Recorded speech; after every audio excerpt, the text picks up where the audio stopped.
Di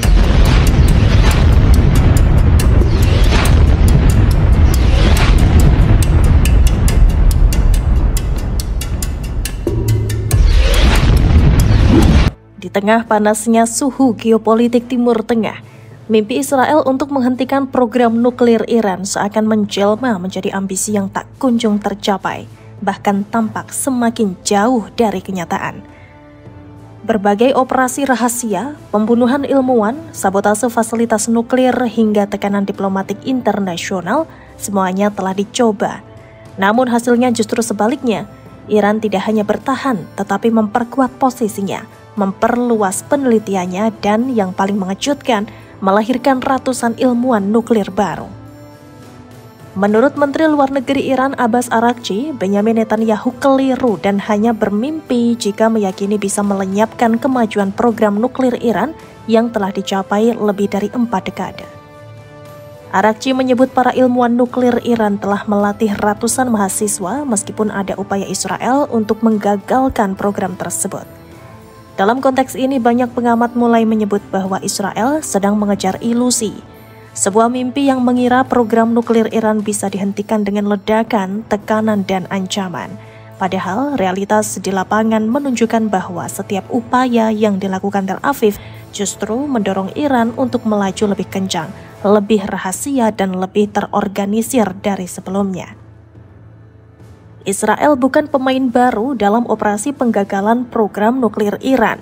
Sejak tahun 2010, operasi rahasia seperti penyebaran virus komputer Stuxnet yang menghantam fasilitas Natanz hingga pembunuhan tokoh utama program nuklir Iran, Dr. Mohsen Fakhrizadeh pada 2020, menunjukkan betapa seriusnya Tel Aviv menargetkan infrastruktur nuklir Tehran. Namun di balik keberhasilan taktis tersebut, apakah program nuklir Iran benar-benar melemah atau justru tumbuh dalam bentuk yang lebih tersembunyi, lebih tahan terhadap intervensi asing? Fakta di lapangan menunjukkan bahwa Iran terus memperkaya uranium, bahkan hingga tingkat mendekati kualitas senjata. Pengawas dari Badan Energi Atom Internasional atau IAEA melaporkan bahwa Iran telah memasang lebih banyak sentrifugal canggih dan memperluas fasilitas nuklir bawah tanahnya. Dan yang tak kalah penting, mereka mulai membangun generasi baru ilmuwan nuklir, lebih mudah, lebih tersembunyi, dan lebih terlatih menghadapi perang intelijen. Satu fakta penting yang luput dari narasi arus utama yaitu Iran tidak kehabisan ilmuwan. Justru sebaliknya, di bawah tekanan pembunuhan dan sabotase, pemerintah Iran malah menggencarkan program pelatihan ilmuwan baru, mendirikan pusat-pusat riset yang tersebar di luar kota-kota besar, dan memperluas kerjasama teknologi dengan mitra global non-barat. Laporan dari beberapa media independen menyebutkan bahwa sejak 2020, Iran telah merekrut lebih dari 300 ilmuwan muda dalam bidang fisika nuklir, teknik nuklir, kimia reaktor, dan teknologi pengayaan uranium. Mereka berasal dari universitas-universitas teknik terbaik di negara itu, bahkan dari kalangan diaspora yang kembali karena nasionalisme. Sebagian besar dari mereka tidak ditempatkan di fasilitas besar seperti Natanz atau Fordo. Mereka bekerja dalam unit-unit riset tersembunyi, proyek paralel, serta pengembangan teknologi ganda yang lebih sulit dideteksi oleh satelit atau mata-mata. Ini menandai pergeseran strategi Iran dari ketergantungan pada segelintir tokoh senior menjadi sistem yang lebih kolektif dan terdesentralisasi. Dengan kata lain, pembunuhan satu ilmuwan tidak lagi menghentikan satu proyek, karena proyek itu kini dijalankan oleh tim bukan individu. Ironisnya, ambisi Israel untuk menghentikan program nuklir Iran justru menjadi katalis utama bagi percepatan program tersebut. Bagi banyak warga Iran, tekanan dari luar termasuk ancaman dari Israel dan sanksi Barat tidak lagi hanya soal kebijakan luar negeri, tetapi menyentuh urat nasionalisme. Program nuklir dipandang sebagai lambang kedaulatan dan martabat bangsa.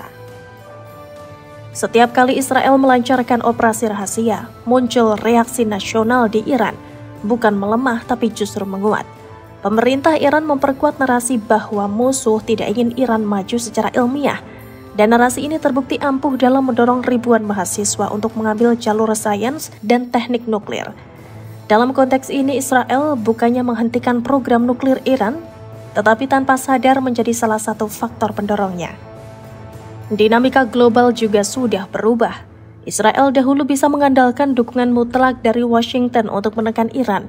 Namun kini dengan mencairnya hubungan Iran-Rusia, meningkatnya kemitraan strategis Iran-Cina, serta dukungan diam-diam dari negara-negara non-blok, posisi Israel semakin sulit.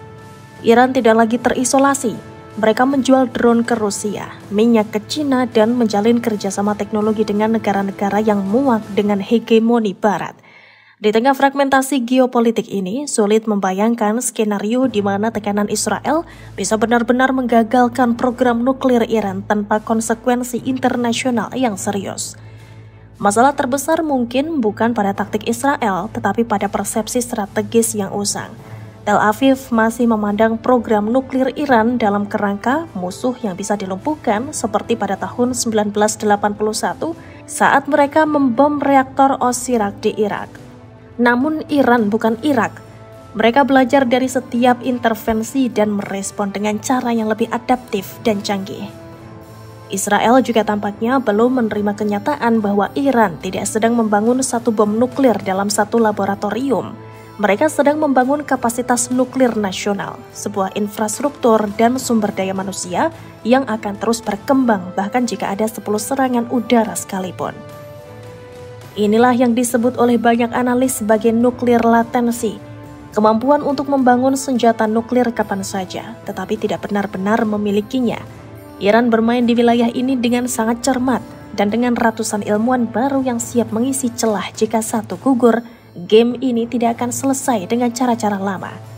Termasuk pengaruh Netanyahu terhadap kebijakan Amerika Serikat yang secara terbuka selalu mendikte apa yang boleh atau tidak boleh dilakukan Washington dalam negosiasi dengan Tehran. Namun Israel sendiri selalu merahasiakan situs-situsnya yang dihantam rudal Iran dan beralih ke Amerika Serikat untuk mendapatkan dukungan.